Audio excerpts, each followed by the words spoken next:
I'm Jeff, this is World Guitars, I think you know that already. Okay, we're certainly not vintage guitar specialists, but a very short while ago we took a couple of really nice pieces in part exchange, and one of them's from my era when I worked at Fender, which was a long time ago. I started there in 1979, can you believe it? And this year, a little bit of boring information, I celebrate 30 years of having my own shops. As you know, Machine Head from 1983. And oh yes, it's 2013, that makes 30 years. Anyhow, Jeff's waffling again. I'm going to show you a guitar which I find very interesting. You may not. Whatever, I'm going to get it. Okay, I was service manager at a Fender and started there in 79, as I said.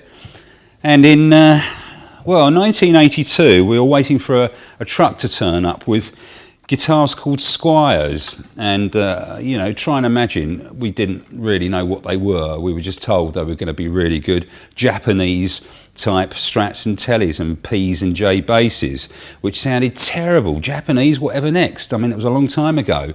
Anyhow, I'm the guy, 100% true, that ripped open the first box in the warehouse when the truck had arrived and pulled out a 1957 reissued JV Squier.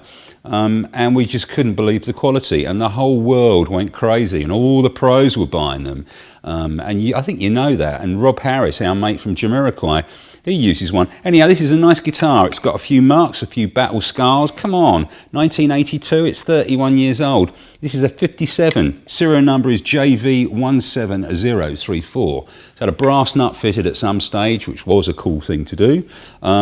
Plays really great, sounds really great. It's 899, it's a piece of history. I should keep this because it's part of my history, but we have to sell the stuff. So really nice JV Squier Strat there for you. And then something that's even older. And as I said, we don't do vintage stuff, but this certainly is classed as vintage.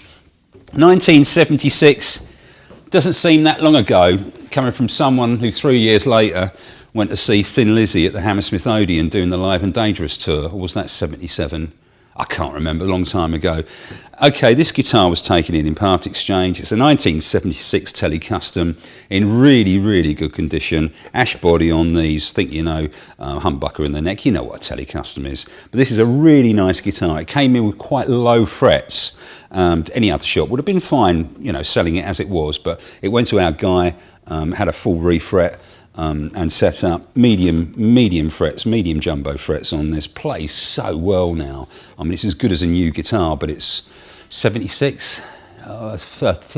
It's old, getting on for 40 years. 40 years old. So a really gorgeous telly here. This is $21.99.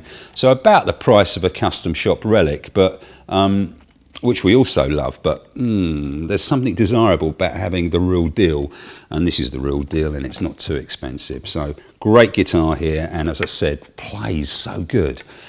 Okay, then a few years later, 2012 actually, one of my guitar heroes, or certainly when I was younger, and he still is, of course he is, was our mate Steve Lukather, and Music Man, the Bull Family Reserve guys at Music Man did this true gold Luke model. This is literally new, unplayed condition, belonged to a collector. So it's a true gold Luke with Steve's signature on the back there, which is really cool. Solid rosewood neck. There we go. You can see that. Stunning guitar, obviously with the original case and all the case candy, as you guys like to call it in the case. So another really lovely guitar. That's the phone ringing, someone's going to buy something, which is quite nice. So what I'll say is, thank you for listening to me. I said I wouldn't waffle on, but I did. Cheers, and over and out for now.